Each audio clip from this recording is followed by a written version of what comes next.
Welcome back to Overnight Accountant's course on real estate agents and taxation, where our goal in this course is to help you minimize your taxes. As we move through the program, this section of the program is going to be discussing self-employment taxation as it applies to real estate agents. So maybe you're aware of this, familiar with it. I think you're going to be surprised, even if you are familiar with it, by how much you actually pay in taxes being self-employed. However, being a real estate agent, you're in a special class of the tax code. And that really is licensed real estate agents paid on commission, primarily paid on commission, are statutory non-employees for federal tax purposes. So I believe it is up to 90% of your income has to be from commission. You can work a couple hours and still be considered a statutory non-employee. However, if you're paid on salary or getting on salary or you turn in timesheets and are paid in that manner, you may not be self-employed. You may actually be an employee. But for purpose of this course and for the vast majority of real estate agents across the United States, you're paid on commission and you are a statutory non-employee for federal tax purposes. This means basically that you are a business owner / independent contractor for tax purposes. You own your own business. Now, this is very similar for tax purposes, what you ultimately pay in tax, very similar to being an employee with 4 basic exceptions. We're going to go over those briefly here now. Self-employed versus an employee. Here are the 4 basic exceptions. Now, at the end of the year, we're going to go over this. You're going to see 1099 versus W-2, but you'll receive what's called a 1099 miscellaneous. You will not receive a W-2 for the commissions that you earn as a real estate agent. You have to pay your own tax. Now, being an employee, you get that benefit because you can't spend what you don't have. You get the benefit of having your employer take all the taxes you owe, well, unless you end up owing at the end of the year, of course, or you get a refund. But taxes are withheld. Being self-employed is very different. You have to pay in your own taxes. Now, report income and business expenses on Schedule C is self-employed, where your W-2 really just goes, on the front of your 1040. You just plug the numbers in, and there you go. So you're also allowed to deduct your expenses. So that is actually a benefit of being self-employed, because you know as well as I do, you have a lot of expenses as a real estate agent.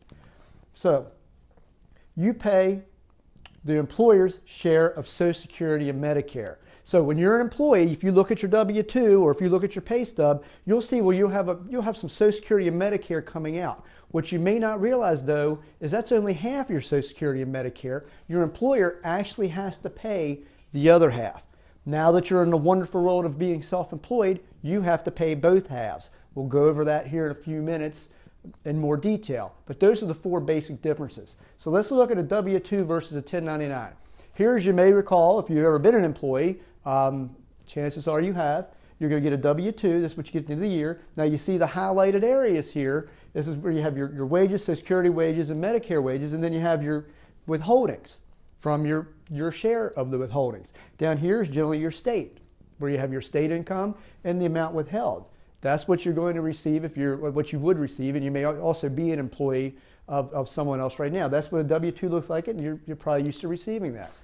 Taxes withheld on W-2, federal tax, Social Security, that's half the tax, which is 6.2%. Medicare, 1.45%, and that is only half the tax because the employer pays the other half.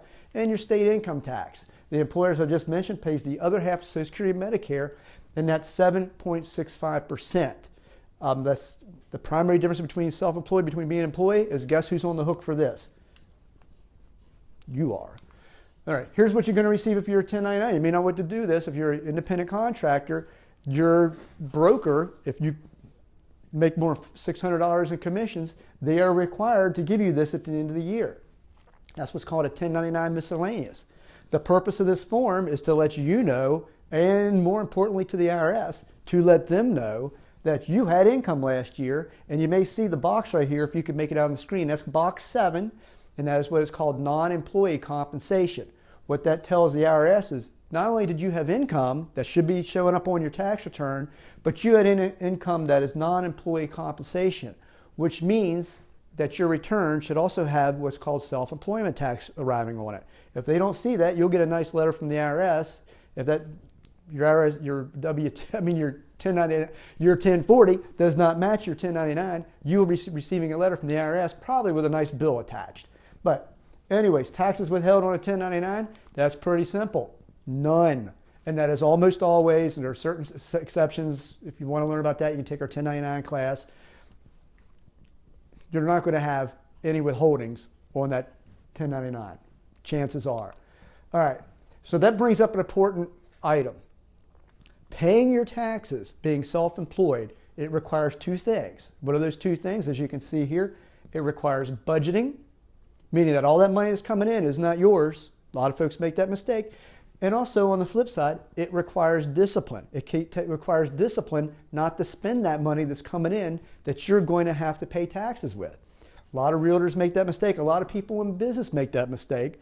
I illustrate it in many ways. We go through our business development classes, but you're starting out in business, you're making $50,000, let's say, at a job, and all of a sudden, hey, I'm making $50,000 selling real estate. That $50,000 was your bring home money from your W-2 job. That $50,000 is your gross pay for on the 1099 from selling real estate. Your bring home would be a lot less because your paycheck would have taxes withheld. That's where the budgeting and discipline come into play. Minimizing your tax, which you're going to learn in this course. It requires record keeping, planning, and knowledge that you're going to pick up in this course about what is and what is not deductible. All right, so let's talk about self-employment tax. Self-employment tax is your share of Social Security and Medicare, which I'll go over again here in a second, and that equals 15.3%.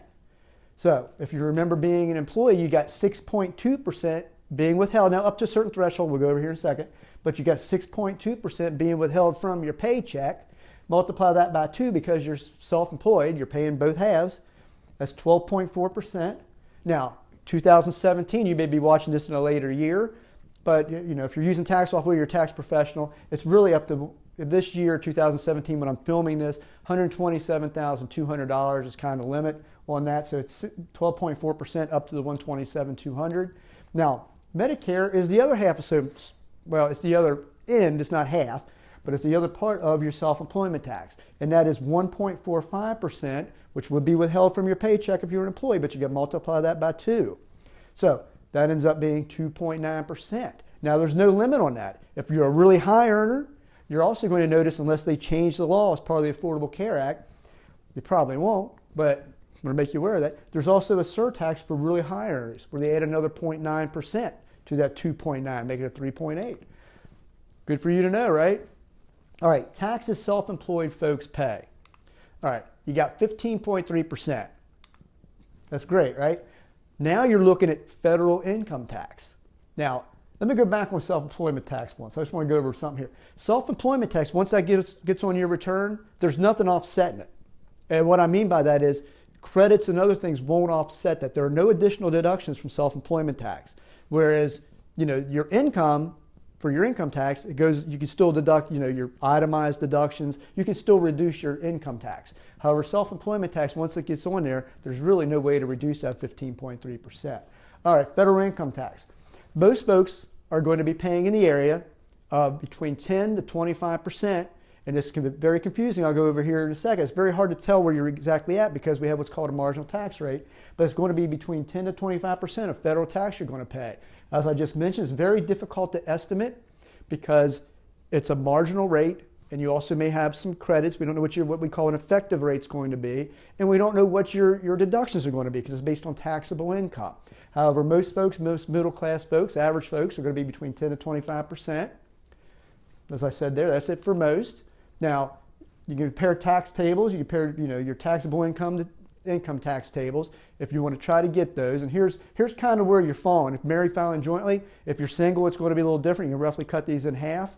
But as you can see here, your 15%, your 10% is really low, and your 15% is, you know, if you have an income of less than $1,800, $650 for this year and you're married, that's pretty low. That's taxable income. You're going to be at 10%.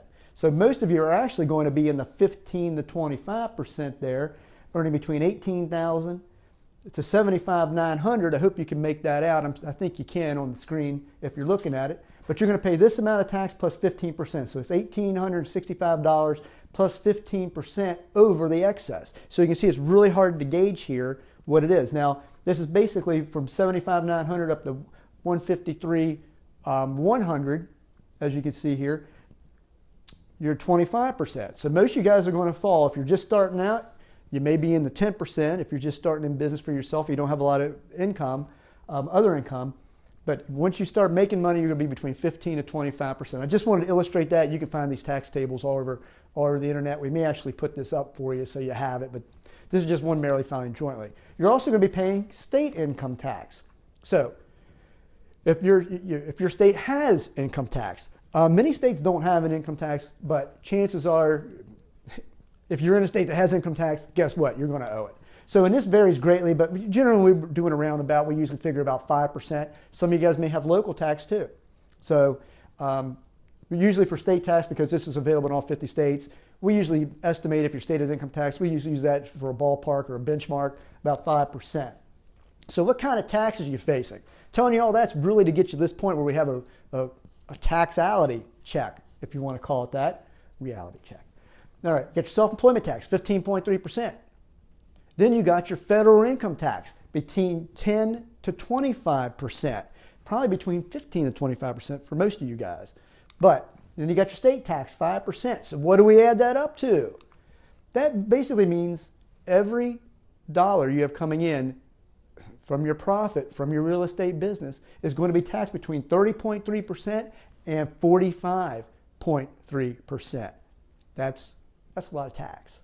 Every $100, on the flip side of that, every $100 we can find you in this course that you didn't know about that you could deduct, or you can find from watching this course or taking this course, will save you somewhere between 30 cents to $45. You start to multiply that by $1,000, $2,000, you're saving some serious taxes. And I have a little explanation point there just to highlight that. One thing I did want to tell you here, and I'm going to get too technical, you do get to deduct half of your self-employment tax in the front of the return, which ends up being like 13 point some percent. I don't have that handy, but anyways, just want to let you know that. Now, what's important to remember here, that being self-employed is really not unlike being an employee. Everybody thinks they get hammered on their taxes, but really, if you think about it, you really don't. The only difference is really that 7.65% that the employer matches is the difference. And this is really, if you think about it, that's money they could have actually paid you that they're actually paying into Social Security and Medicare. So if you think about it that way, the biggest difference is your taxes are taking out. An employee can't spend what you don't have, because if you don't have it, you don't spend it. And that's kind of one of the real unique ways the IRS and even Congress organize this, to have your employer taking withholdings out to make sure that the taxes are paid in, because they know two things basically. If everybody had to pay that taxes into the year for money they've already received, actually take it out of the pocket, pay it in, they wouldn't be real happy about it. Also, they know that many folks, just simply don't have the discipline to save it, to send it in at the end of the year. But if you're self-employed, you're required to. You're also required to make estimated tax payments during the year based on previous year's income.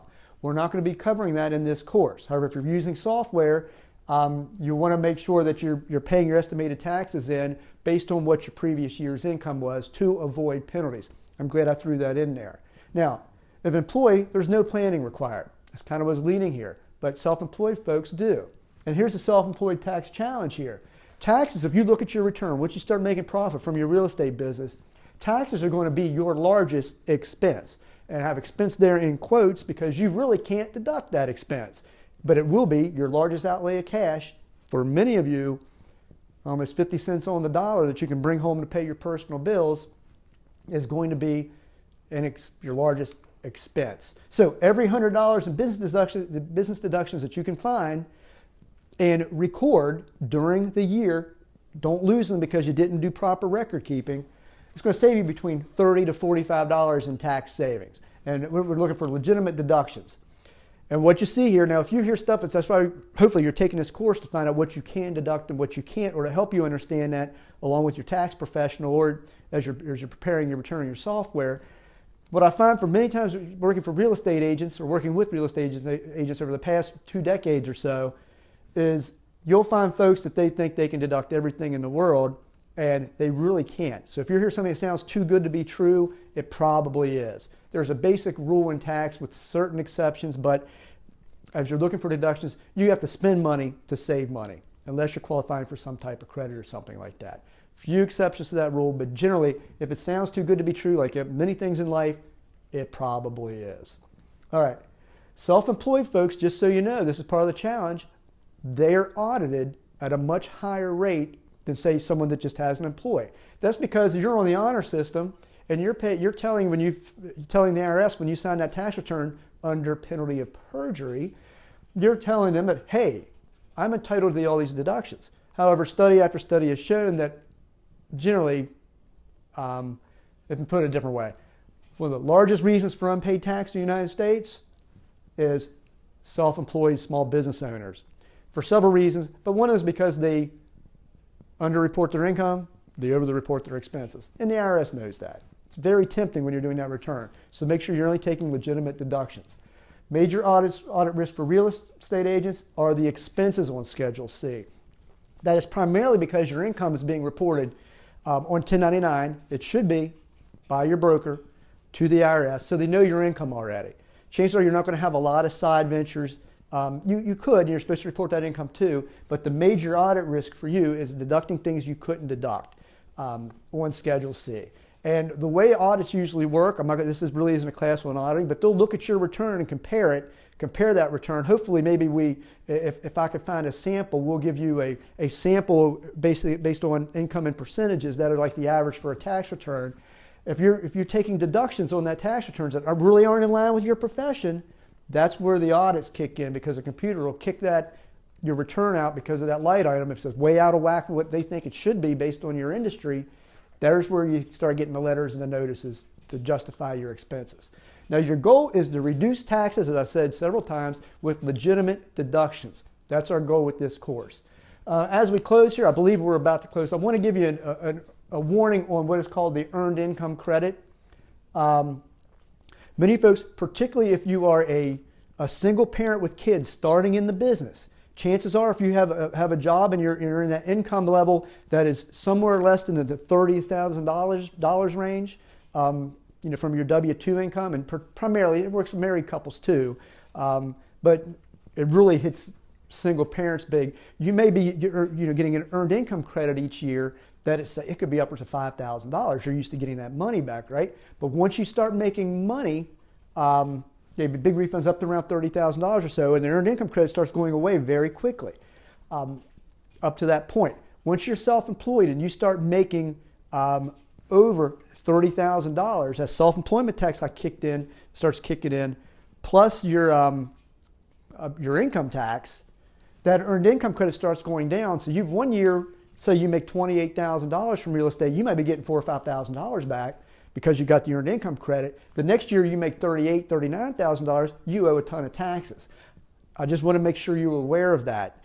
As you are more successful in your business, once you get over if you do receive the earned income credit, just really be aware of that. Refunds are quickly replaced with tax due, so I want you to be prepared if you're an individual in that situation. So that's it for this section. We'll see you in the next.